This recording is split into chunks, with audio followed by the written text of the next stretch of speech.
মানবাধিকার লঙ্ঘনের অভিযোগে ২০২১ সালে র্যাবের ৭ কর্মকর্তার বিরুদ্ধে নিষেধাজ্ঞা দেয় মার্কিন যুক্তরাষ্ট্র। এরপর আবার ২০২৩ সালের সেপ্টেম্বরে দেশটি ঘোষণা করে ভিসা নীতি।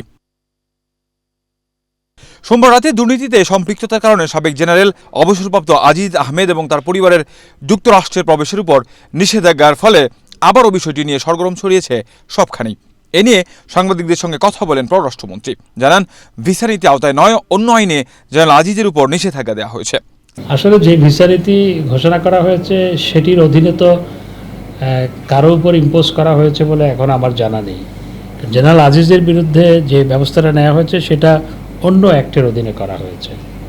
হ্যাঁ, অবশ্যই গণতন্ত্রকে বাধাগ্রস্ত করার জন্য যদি ভিসা নীতি প্রয়োগ করা হয়, তাহলে যারা গণতন্ত্রকে সত্যিকার অর্থে বাধাগ্রস্ত করছে, পুলিশকে পিটিয়ে হত্যা করছে, হাসপাতালে হামলা চালাচ্ছে এবং প্রধান বিচারপতির বাসভবনে হামলা চালাচ্ছে, গণতন্ত্রকে বাধাগ্রস্ত করছে, মানুষ পুড়িয়েছে, গণতন্ত্রকে বাধাগ্রস্ত করার জন্য নির্বাচন ভণ্ডুল করার লক্ষ্যে, তাদের উপরে তো সেটি প্রয়োগ হওয়া প্রয়োজন বলে আমরা মনে করি।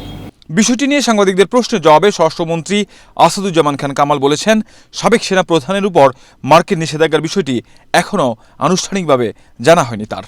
এটা নিয়ে তো আমার কোনো মন্তব্য নাই। কেন আসছে, কিভাবে আসছে সেটা তো আমি এখনো দেখি নাই। আমি শুধু শুনেছি আজকে একটা বিজ্ঞপ্তি আমি দেখেছি এক নজর। এটা আরো ডিটেল না হলে আমি আপনার প্রশ্নের উত্তর দিতে পারবো না। মার্কিন সরকার এর আগেও বিভিন্ন দেশে বিভিন্ন সময়ে বিভিন্ন ব্যক্তির উপরে এই ধরনের নিষেধাজ্ঞা দিয়েছে। নিষেধাজ্ঞাকে পাশ কাটিয়ে যুক্তরাষ্ট্রের দ্বিপাক্ষিক সম্পর্ককে এগিয়ে নেওয়ার কথা জানান তারা। কনফিউশন ইন দ্য রিলেশনশিপ, সেগুলোকে দূরে রেখে আমরা সম্পর্ককে এগিয়ে নিয়ে যেতে চাই। এটা আমাদের কাছে এখনো সঠিকভাবে আমাদের কাছে আসে নাই। আমরা আসলে সেটা বুঝতে পারবো কেন দিয়েছে। কাউসার আহমেদ, এশিয়ান টেলিভিশন, ঢাকা।